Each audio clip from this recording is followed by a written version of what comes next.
Good morning, students.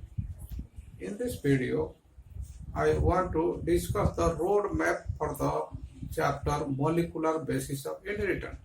This is one of the most important chapter in class 12.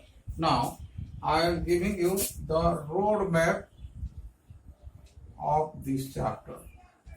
That is Molecular Basis of Inheritance. Molecular Basis of Inheritance. And in this roadmap, I shall give you the highlights of the chapter, which we shall discuss later on in this chapter. Now, first one, that is the search for genetic material. Search for genetic material. And this genetic material, you can say it is the genetic molecule. Then here we shall discuss how the genetic material is normally discovered by the different scientists. Now, this genetic material was actually discovered after so many experiments conducted by different scientists.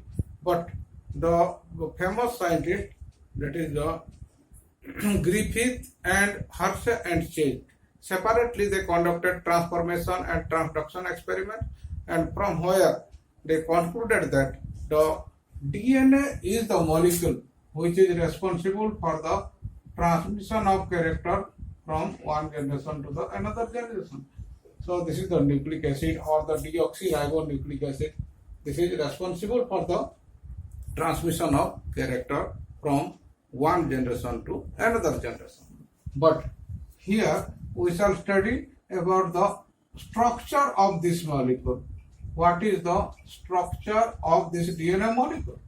And this structure of DNA molecule was studied by different scientists, but the most acceptable model was given by two famous scientists, Watson and Crick model, and this model was very much acceptable till date, and they received Nobel Prize for this model.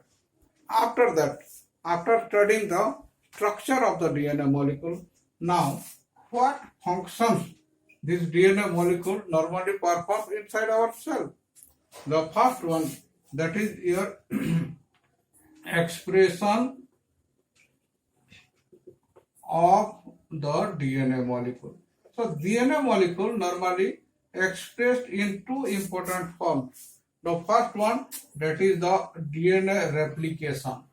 Now, what is DNA replication? That means the formation of new DNA molecule from its own DNA molecule. So that is why from the previous or old DNA molecule, the new DNA molecule is synthesized. So that is why the new DNA molecule, it is normally sent to the next organism or generation of the next generation organism, so that the characters are expressed there automatically.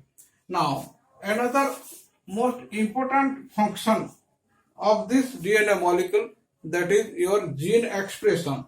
That is how this DNA molecule, it forms the mRNA molecule, and that's how this mRNA molecule, it forms the protein, which is commonly called the central dogma. And in this sequence, normally the gene is expressed in the form of character. So we shall study in detail about the first step, that is your transcription process, and the second step, that is the translation process.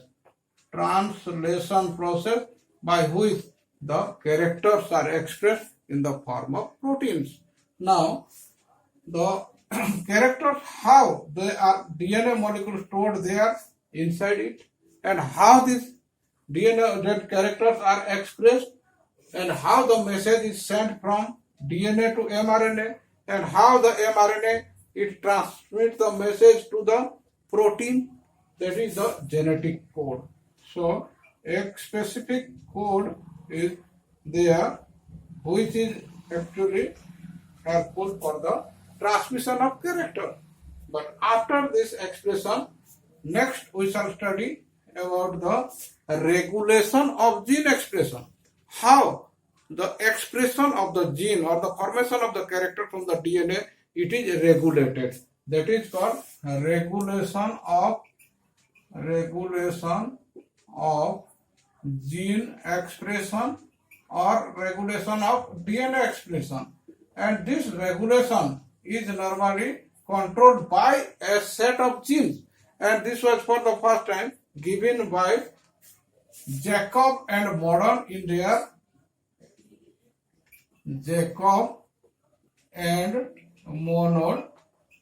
their operon model.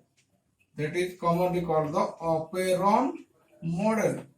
So they propose the inducer operon, then the repressor operon, and the common example given, that is your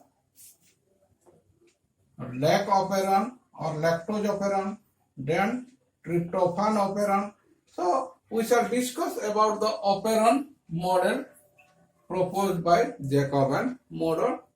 After that, the next important thing which we shall study in this chapter, that is your application of this DNA molecule, the application of this genetic material.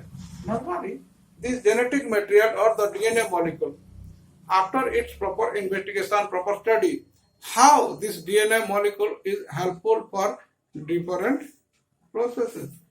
Now, first one, that is your HGP or Human Genome Project. It is commonly called the Human Genome Project.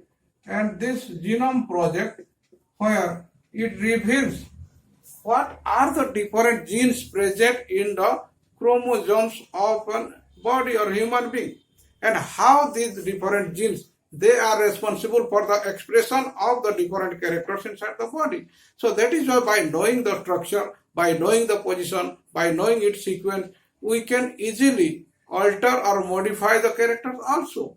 So this process is very much useful for the rectification of the genes or defective genes in the body. Another important application, which is called your DNA fingerprinting. DNA fingerprinting. This DNA fingerprinting is a modern technique which is normally commonly used for the identification of the particular individual, because the uniqueness of this DNA molecule is very much suitable for this process. So the criminal identification, in case of any dispute in the fraternity case, so this identification process is very much helpful and useful nowadays.